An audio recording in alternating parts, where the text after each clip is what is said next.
Well, Arsenal fan, welcome to Chom Sports News. Chanel, don't forget to subscribe our Chanel. Kai Havertz makes critics look silly again after Arsenal heroics provide perfect Porto boost.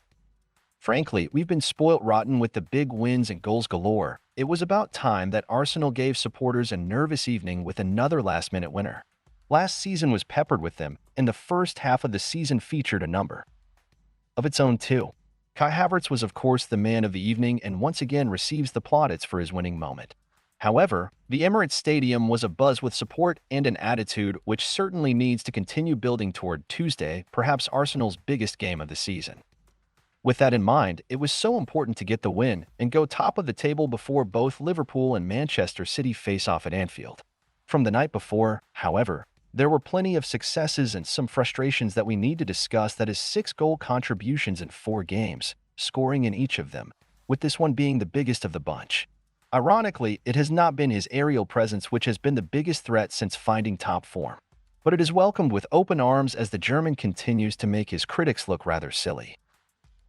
A firm lesson in perhaps not rushing to conclusions. Were supporters right to have concerns? Without question. Yes, especially as the confidence of Havertz was on the floor and performances weren't what was expected of a £65 million signing. However, when we now look at how the likes of £72 million Nicolas Pepe integrated or £46.5 million Alexander Lacazette never necessarily made a consistent impact, Havertz is showing fantastic promise.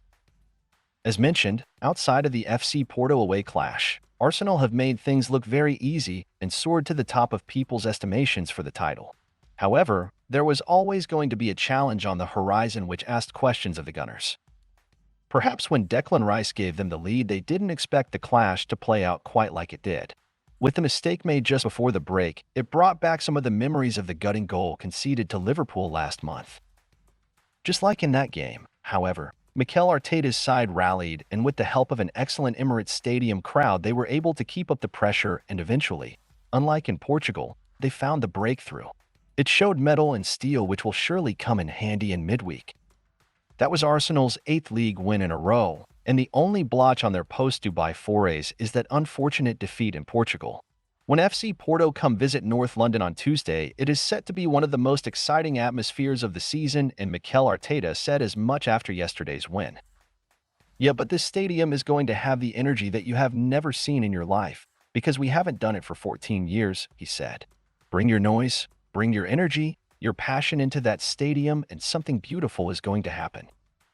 The pressure will be the highest it has been, the expectation equally so. How this side perform, and without Gabriel Martinelli once again, who Football.London spotted on crutches post-match, need to return a big victory.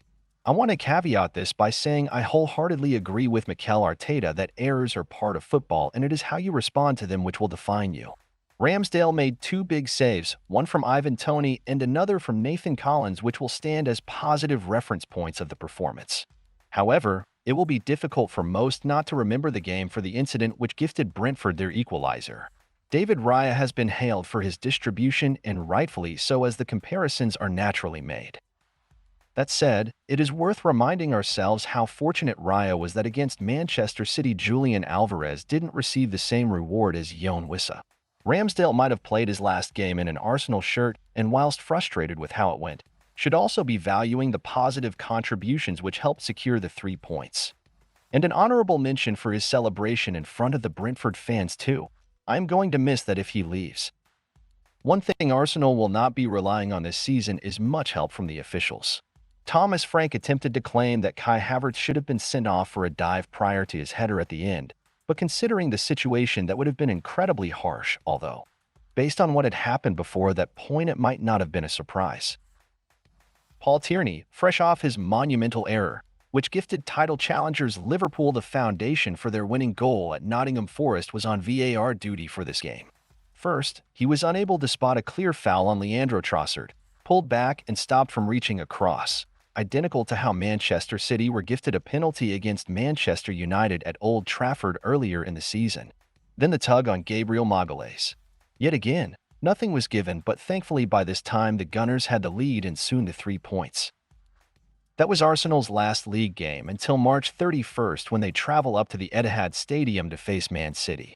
With the Chelsea game postponed, despite their title rivals playing each other this weekend, it means that Mikel Arteta has the task of maintaining momentum and recovering form when the international break concludes in just under 3 weeks' time. There are positives for each of the three possible outcomes of the game between Liverpool and City. However, a draw would guarantee the Gunners' position as league leaders for the duration of the time away from league action and with the title in their hands for the first time in many months with just 10 games to go. Thanks for visiting us and don't forget to subscribe, like, share, and comment.